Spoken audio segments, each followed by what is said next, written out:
Dead Man from 1995 is a Jim Jarmusch film, and it is like the preemptive acid western.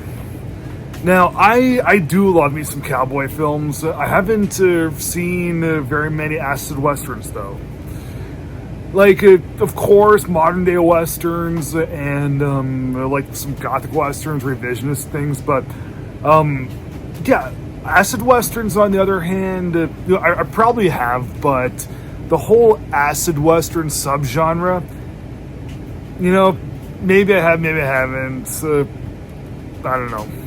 The thing with Jim Jarmusch, I'll be honest, I don't really care much for Jim Jarmusch. The thing with the Jarmusch films is just how abnormally dry they are.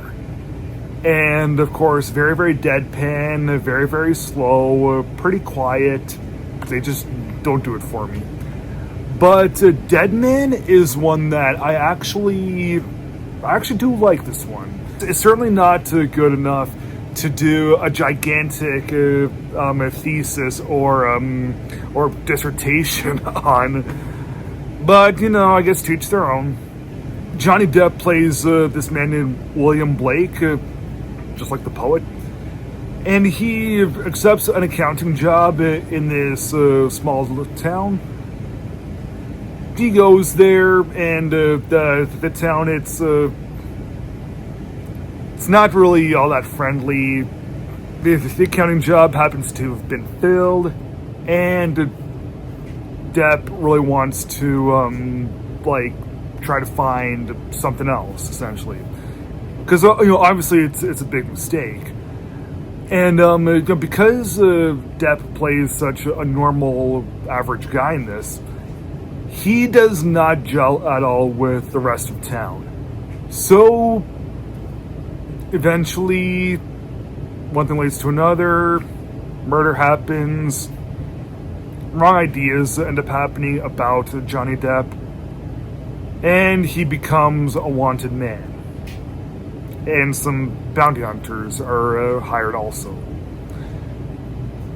So when Depp is on the run, almost right away he meets up with this First Nations man named Nobody.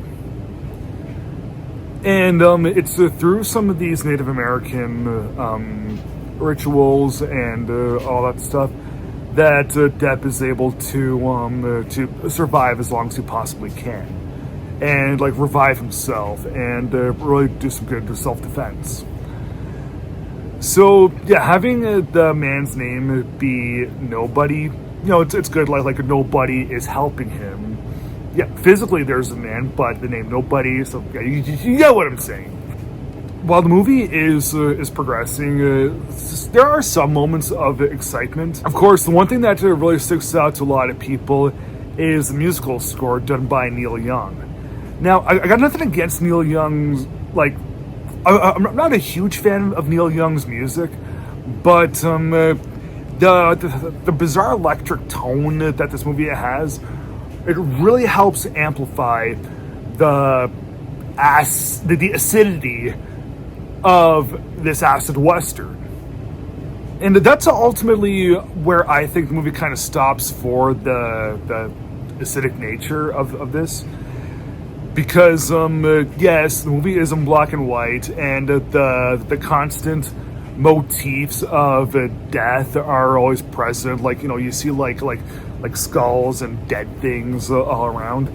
But, I was expecting there to be more bizarre sort of aesthetics to it. I was expecting there to be kind of almost like an Oliver Stone kind of aesthetic approach to it. But whatever. Neil Young's strange score really helps with the bizarre nature of the film. Even though we don't really see super strong weirdness in the film, we hear enough, and that's enough to really make the film really high up. And yeah, I do think that while the film I don't think it's super great, but it does come close. I think that maybe if this was directed by like maybe Clint Eastwood, that things would have been even stronger than the ideas that are initially presented, because we do get some good ideas. We do get a pretty good story, but I don't think it really achieves the very high standard like I think it could have been in the hands of someone such as Clint Eastwood or Oliver Stone or a David Lynch. So I do really like the film, but I still think that it should have, would have been better. But still, really good film. I'll give Dead Man from 1995 3 stars out of 4. Thanks for watching. Please like, subscribe, comment, and I'll see you again next time.